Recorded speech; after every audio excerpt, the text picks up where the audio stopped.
राधे राधे जी। आज है अपार धन संपदा और सौभाग्य देने वाली अपरा एकादशी का व्रत। गीता जी का 7वां अध्याय हिंदी में आज सुना जाए तो श्रेष्ठ फलों की प्राप्ति होती है। ताकि पितृदोष है तो वंश वृद्धि, शारीरिक, मानसिक, आर्थिक कोई अन्य परेशानी सदा सर्वदा लगी रहती है। ऐसे में संभव हो तो इस विधि से आप गीता जी का 7वां अध्याय सुने, नहीं तो बस अपने पितरों का स्मरण करें और कहें कि हे पितृ देवता, मन कर्म वाणी से कोई भूल चूक हुई हो तो क्षमा प्रार्थी हूँ। अगर आप अधोगति में हैं तो आपको मुक्ति मिले, इसके लिए मैं आज प्रार्थना के तहत गीता जी का 7वां अध्याय आज के शुभ दिन में सुन रही हूँ। इसे आप जो है श्रेष्ठ रूप में स्वीकार कर अपने मोक्ष के द्वार के लिए प्रेरित हो, ऐसी प्रार्थना आप करें। नहीं तो दूसरा तरीका यह है कि गीता जी का 7वां अध्याय जब आप सुनते हैं तो जल का लोटा अपने पास रखें, दक्षिण दिशा की ओर मुख करते हुए एक लंबी बत्ती का दीपक लगाएं। जल के लोटे में कुशा, जौ, तिल, गंगाजल डालकर पितृ देवताओं का ध्यान कर गीता जी का 7वां अध्याय सुने और बाद में पितरों को यह समर्पित, यह जो जल है दक्षिण दिशा की ओर मुख करते हुए आप समर्पित कर दें। तो इस तरह से दो प्रक्रिया है, आप चाहें किसी के भी तहत आप सुन सकते हैं। आरंभ करते हैं। गीता जी के 7वें अध्याय में लिखा गया है, श्री भगवान बोले, हे पार्थ, अनन्य प्रेम में मुझमें आसक्त चित्त और अनन्य भाव से मेरे पारायण होकर योग में लगा हुआ तू जिस प्रकार से संपूर्ण विभूति, बल, ऐश्वर्य, गुणों से युक्त सबके आत्मरूप मुझको संशय रहित जानेगा, उसको सुन। मैं तेरे लिए इस विज्ञान सहित तत्व ज्ञान को संपूर्णतया कहूंगा, जिसको जानकर संसार में फिर कुछ और जानने योग्य शेष नहीं रह जाएगा। हजारों मनुष्यों में से कोई एक मेरी प्राप्ति के लिए यत्न करता है और उन यत्न करने वाली योगियों में कोई भी एक मेरे पारायण होकर मुझको तत्व से अर्थात यथार्थ रूप में जानता है। पृथ्वी, अग्नि, वायु, आकाश, मन, बुद्धि और अहंकार भी इस प्रकार यह 8 प्रकार से विभाजित मेरी प्रकृति है। यह 8 प्रकार के भेदों वाली तो अपरा अर्थात मेरी जड़ प्रकृति है। और हे महाभावो, इससे दूसरे को जिससे यह संपूर्ण जगत धारण किया है मेरी जीव रूपा परा अर्थात चेतन प्रकृति जान। हे अर्जुन, तू ऐसा समझ कि संपूर्ण भूत इन दोनों प्रकृतियों से ही उत्पन्न होने वाला है और मैं संपूर्ण जगत का प्रलव और प्रलभ हूँ, अर्थात संपूर्ण जगत का मूल कारण मैं ही हूँ। हे धनंजय, मुझसे भिन्न दूसरा कोई भी परम कारण नहीं है। यह संपूर्ण जगत सूत्रों में और सूत्रों के मणियों में सदृश मुझको गुथा हुआ है। हे अर्जुन, मैं जल में रस हूँ, चंद्रमा में सूर्य प्रकाश हूँ और सूर्य में मैं संपूर्ण प्रकाशमान हूँ। संपूर्ण वेदों में मैं ओमकार हूँ, आकाश में मैं शब्द हूँ और पुरुषों में मैं पुरुषत्व हूँ। मैं पृथ्वी में पवित्र हूँ, गंध में और अग्रिम में मैं तेज हूँ और संपूर्ण भूतों में उसका जीवन हूँ और तपस्वियों में मैं तप हूँ। हे अर्जुन, तो संपूर्ण भूतों का सनातन बीज मुझको ही जान। मैं बुद्धिमानों की बुद्धि और तेजस्वियों का तेज हूँ। हे भरत श्रेष्ठ, मैं बलवानों का आशक्त और कामनाओं से रहित बल अर्थात सामर्थ्य हूँ और सब भूतों में धर्म के अनुकूल अर्थात शास्त्र के अनुकूल काम हूँ। और जो भी सतगुण से उत्पन्न होने वाले भाव हैं और जो रजोगुण तथा तमोगुण से होने वाले भाव हैं, उन सबको तो मुझसे ही होने वाला है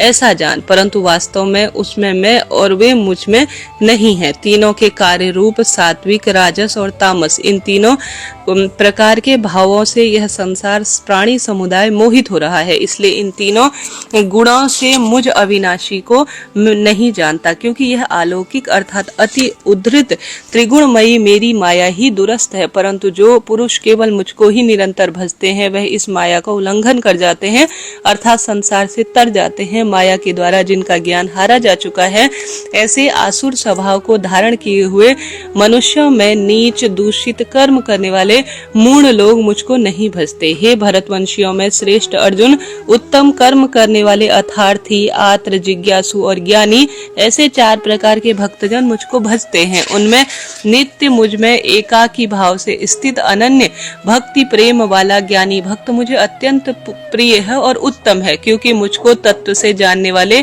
ज्ञानी को अत्यंत प्रिय हूँ और वह ज्ञानी मुझे अत्यंत प्रिय है। ये सभी उदार हैं, परंतु ज्ञानी तो साक्षात मेरा ही स्वरूप है, ऐसा मेरा मत है, क्योंकि वह मतगत मन बुद्धि वाला ज्ञानी भक्त अति उत्तम गति स्वरूप मुझ में ही अच्छी प्रकार से स्थित है। क्योंकि जन्मों के जन्म क्योंकि जन्मों के अंत में जन्म में तत्व ज्ञान को प्राप्त पुरुष सब कुछ वासुदेव ही है। इस प्रकार मुझको जो भजता है वह आत्मा अत्यंत दुर्लभ है। उन भोगों की कामना द्वारा जिनका ज्ञान हारा जा चुका है, वे लोग अपने स्वभाव से प्रेरित होकर उस नियम को धारण करके अन्य देवताओं को भजते हैं, अर्थात पूजते हैं। जो सकाम भक्त जिस देवता के स्वरूप को श्रद्धा से पूजना जानता है, उस भक्ति की श्रद्धा को उसी देवता के प्रति मैं स्थिर करता हूँ। वह पुरुष उस श्रद्धा से युक्त होकर उस देवता का पूजन करते हैं। उस देवता से मेरे द्वारा ही विधान किए हुए उन इच्छित भोगों को निसंदेह मैं प्राप्त करता हूँ, परंतु उन अल्प बुद्धि वालों का फल नाशवान है तथा वे देवताओं को पूजने वाले देवता को प्राप्त करते हैं और मेरे भक्त चाहे मुझको जैसे भी भजे अंत में मुझे ही प्राप्त होते हैं।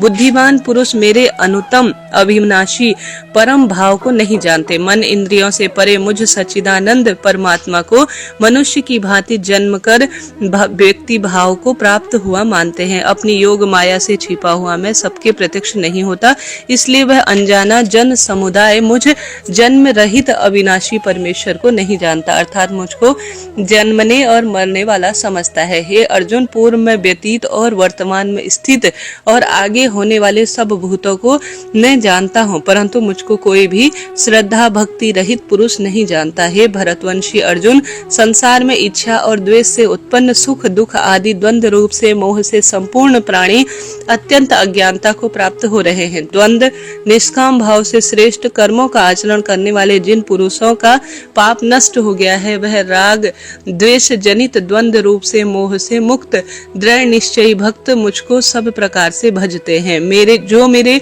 शरण होकर जरा और मरण से छूटने के लिए यत्न करते हैं, वह पुरुष उस ब्रह्मा को, संपूर्ण अध्यात्म को, संपूर्ण कर्म को जानते हैं। जो पुरुष अधिभूत और अधिदैव के सहित तथा अधियज्ञ के सहित सबका आत्मरूप मुझको अंत काल में जानते हैं, वह युक्त चित्त वाले पुरुष मुझे जानते हैं, अर्थात मुझे प्राप्त हो जाते हैं। इसके साथ ही महादेव कहते हैं, भगवान शिव माता गौरी को बताते हुए कहते हैं, हे पार्वती, अब मैं 7वें अध्याय का महत्व तुम्हें सुनाता हूँ, जिसे कानों में सुनने मात्र से अमृत राशि भर जाती है। पाटलिपुत्र नामक एक दुर्गम नगर है, जहाँ गोपुर अर्थात द्वार बहुत ही ऊंचा है। उस नगर में शंकुकर्ण नाम का एक ब्राह्मण रहता था। उसने वैश्यव्रती का आश्रय लेकर बहुत धन कमाया, किंतु न कभी पितरों का तर्पण किया और न ही देवताओं का पूजन किया। वह धन उपार्जन में तत्पर होकर राजाओं को ही भोज दिया करता था। एक समय की बात है, उस ब्राह्मण ने अपना चौथा विवाह करने के लिए पुत्रों और बांधवों के साथ यात्रा की। मार्ग में आधी रात के समय जब वह सो रहा था, तब एक सर्प ने कहीं से आकर उसके हाथ में काट लिया। उसके काटते ही उसकी ऐसी दशा हो गई कि मणि मंत्र और औषधि आदि से भी उसके शरीर की रक्षा असाध्य जान पड़ रही थी। तत्पश्चात कुछ ही क्षणों में उसके प्राण प्रखेर उड़ गए और वह प्रेत बन गया। फिर बहुत समय के बाद वह प्रेत सर्प योनि में उत्पन्न हुआ और दर दर पर भटकने लगा। उसका वित्त धन की वासना में पूर्ण रूप से मन बधा हुआ था। उसने पूर्व वृतांत का स्मरण करके सोचा, मैंने घर के बाहर करोड़ों की संख्या में जो अपना धन गाड़ रखा है, इससे इन पुत्रों को कैसे वंचित कर स्वयं ही उसकी रक्षा करूंगा। सांप की योनि से पीड़ित होकर पिता ने एक दिन स्वप्न में अपने पुत्रों के समक्ष आकर अपना मनोभाव बताया। तब सवेरे उठकर पुत्र जो है बड़े विस्मृत भाव के साथ एक दूसरे को स्वप्न में कही हुई बात बताई। उसमें से मझला पुत्र कुदाल हाथ में लेकर घर से निकला और जहां उसके पिता सर्प योनि धारण किए हुए थे, उस स्थान पर गया। यद्यपि उसे धन के स्थान का ठीक आभास नहीं था, फिर भी चिन्हों के माध्यम से ठीक उसने निश्चय लिया और लोभ बुद्धि के कारण वहां पहुंचकर बांबी को खोदना आरंभ किया। तब उस बांबी ने बड़ा भयंकर वहां से सांप प्रकट हुआ और बोला, अरे मूर्ख, तू कौन है, किस लिए आया है, यह बिल क्यों खोद रहा है, किसने तुझे यहाँ भेजा है, सारी बात मेरे सामने बता। मैं आपका पुत्र हूँ, मेरा नाम शिव है। पुत्र बोला, मैं रात्रि में देखे हुए स्वप्न से आश्चर्यचकित होकर यहाँ स्वर्ण लेने के कौतूहल से आया हूँ। पुत्र की ऐसी वाणी सुनकर वह सांप हंसता हुआ उच्च स्वर में इस प्रकार स्पष्ट बोला, यदि तू मेरा पुत्र है तो मुझे शीघ्र ही बंधन से मुक्त कर, मैं दर दर भटक रहा हूँ। मैं अपने पूर्व जन्म के गाड़े हुए धन के लिए सर्प योनि में उत्पन्न हुआ हूँ। पुत्र बोला, पिताजी आपकी मुक्ति भला कैसे हो, इसका क्या उपाय है, हम सभी को बताएं, क्योंकि मैं रात में जो है सब लोगों को छोड़कर आपके पास आपकी मुक्ति के लिए ही आया हूँ। पिता बोले, बेटा, गीता के अमृत 7वें अध्याय को छोड़कर मेरी मुक्ति के लिए तीर्थ, दान, तप, यज्ञ भी सर्वदा सामर्थ्य नहीं है। केवल गीता का 7वां अध्याय ही प्राणियों के जरा, मृत्यु और सभी बंधन और दुखों को दूर करने वाला है। पुत्र, मेरे श्राद्ध के दिन गीता के 7वें अध्याय का पाठ करने वाले ब्राह्मण को श्रद्धा पूर्वक भोजन कराओ, इससे निसंदेह मेरी मुक्ति हो जाएगी। वत्स, अपनी शक्ति अनुसार पूर्ण श्रद्धा के साथ निर्व्यसनी और वेद विद्या में प्रवीण अन्य ब्राह्मण को भी खूब भोजन कराओ। सर्प योनि में पड़े हुए पिता के वचन सुनकर सभी पुत्रों ने उनकी आज्ञा अनुसार तथा उससे भी अधिक किया। तब शंकुकर्ण ने अपने सर्प शरीर देह को त्याग कर दिव्य देह धारण की और सारा धन अपने पुत्रों के अधीन कर दिया। पिता ने करोड़ों की संख्या में जो धन उनको आपस में बांट लिया। उनसे पुत्रों में इतनी सुंदर बुद्धि आई कि पुत्र प्रसन्न होकर उनकी बुद्धि ऐसी लगी कि धर्म पारायण वह खूब हो गए और उन्होंने बावड़ी, कुआ, पोखरा, यज्ञ और देव मंदिर निर्माण कराए और धन का उपयोग किया और अन्नशाला भी बनाई। उसके पश्चात सदा सर्वदा वह गीता जी के 7वें अध्याय का जप करते रहे। उनके सभी पितरों को इससे मोक्ष मिला और उन्हें भी अंत में मोक्ष मिलकर वैकुंठ की प्राप्ति हुई। हे पार्वती, यह तुम्हें मैंने गीता का 7वां अध्याय का महत्व और कथा पूर्ण रूप से श्रवण कराई, जिसके श्रवण मात्र से मानव सब पातकों से मुक्त हो जाता है। बोलिए श्री कृष्ण भगवान की जय, गीता जी की जय। प्रिय श्रोताजनों, इस तरह से यह आज मैंने गीता जी का 7वां अध्याय आपको सुनाया। आपसे बस अनुरोध है, चैनल को सब्सक्राइब करें।